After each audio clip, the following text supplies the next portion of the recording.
श्रीकंठ उसकी इस दृष्टि को मैं कदापि नहीं सह सकता। या तो वही घर में रहेगा या मैं ही। आपको यदि वह अधिक प्यारा है तो मुझे विदा कीजिए, मैं अपना भार आप संभाल लूँगा। यदि मुझे रखना चाहते हैं तो उससे कहिए जहाँ चाहे चला जाए, बस यह मेरा अंतिम निश्चय है। लाल बिहारी सिंह दरवाजे की चौखट पर चुपचाप खड़े बड़े भाई की बातें सुन रहा था। वहाँ उनका बहुत आदर करता था।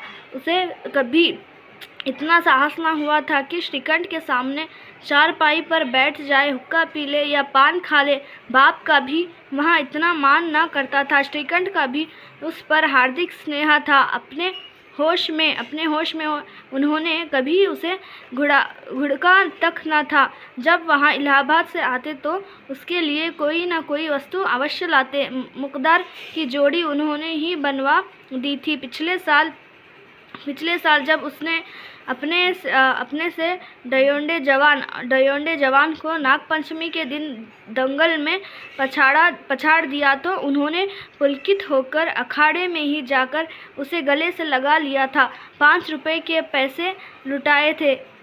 ऐसे भाई के मुंह से आज ऐसी हृदय विदारक बात सुनकर लाल बिहारी को बड़ी गलीना हुई। वहाँ फूट कर रोने लगा। इसमें संदेह नहीं कि अपने किए पर पछता रहा था। भाई के आने से एक दिन पहले से ही उसकी छाती धड़कती थी कि देखूं भैया क्या कहते हैं। मैं उनके सम्मुख कैसे जाऊंगा, उनसे कैसे बोलूंगा, मेरी आंखें उनके सामने कैसे उठेंगी।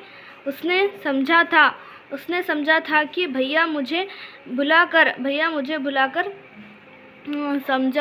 समझा देंगे। इस आशा के विपरीत आज उसने उन्हें निर्दयता की मूर्ति बने हुए पाया। वह मूर्ख था, परंतु उसका मन कहता था कि भैया मेरे साथ अन्याय कर रहे हैं। यदि श्रीकंठ उसे अकेले में बुलाकर 2-4 बातें कह देता, इतना ही नहीं 2-4 तमाचे भी लगा देता तो कदाचित उसे इतना दुख न होता। पर भाई का यह कहना कि अब मैं उसकी सूरत नहीं देखना चाहता, लाल बिहारी से सहा न गया। वह रोता हुआ घर आया। कोठरी में जाकर कपड़े पहने, आंखें पोंछी, जिसमें कोई यहाँ न समझे कि रोता था। तब आनंदी के द्वार पर आकर बोला, भाभी, भैया ने निश्चय किया है कि वह मेरे साथ घर में ना रहेंगे। अब वह मेरे मुंह नहीं देखना चाहते, इसलिए अब मैं जाता हूँ। उन्हें फिर मुंह ना दिखाऊंगा। मुझसे जो कुछ अपराध हुआ उसे क्षमा करना। यहाँ कहते कहते लाल बिहारी का गला भर आया। जिस समय लाल बिहारी सिंह सिर झुकाए आनंदी के द्वार पर खड़ा था, उसी समय श्रीकंठ सिंह भी आंखें लाल किए बाहर से आए। भाई को खड़ा देखा तो घृणा से आंखें फेर ली और कतरा कर निकल गए, मानो उसकी परछाई से दूर भागते हो। आनंदी ने लाल बिहारी की शिकायत तो की थी, लेकिन अब मन में पछता रही थी। वहाँ स्वभाव से ही दयावती थी। उसे इसका तनिक भी ध्यान नहीं था कि बात इतनी बढ़ जाएगी। वहाँ मन में अपने पति पर झुलझुला रही थी कि यहाँ इतने गर्म क्यों होते हैं। उस पर यह भय भी लगा हुआ था कि कहीं मुझसे इलाहाबाद चलने को कहे तो कैसे क्या करूँगी। इस बीच में जब उसने लाल बिहारी को दरवाजे पर खड़े यहाँ कहते सुना कि अब मैं जाता हूँ, मुझसे जो कुछ अपराध हुआ क्षमा करना, तो उसका रहा सहा क्रोध भी पानी हो गया।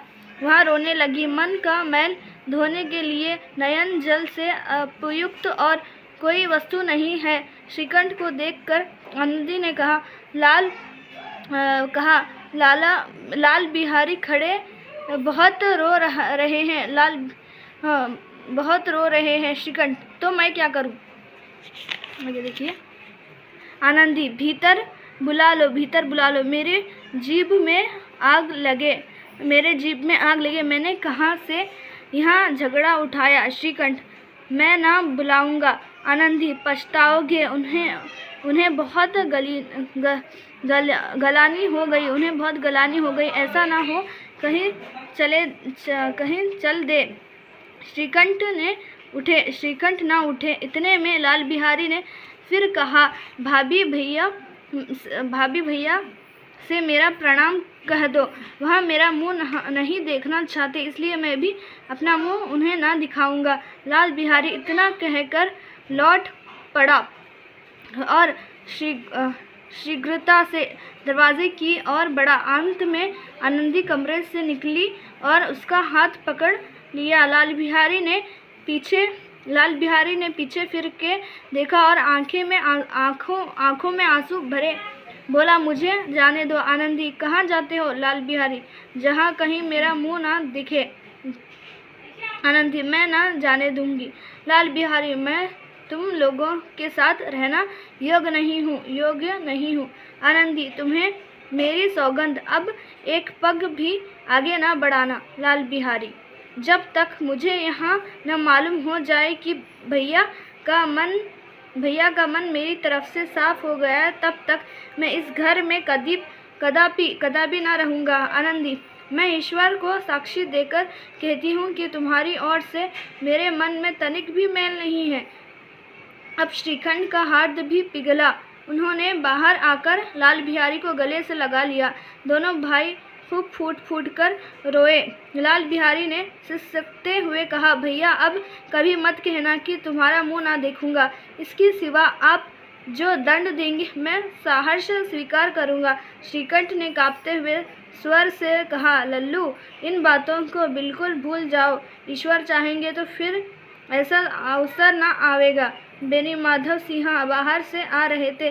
दोनों भाइयों को गले मिलते देखकर आनंद से पुलकित हो गए। बोल उठे, बड़े घर की बेटियां ऐसी ही होती हैं, बिगड़ता हुआ काम बना लेती हैं। देखिए यहाँ पे गांव में जिसने यहाँ वृत्तांत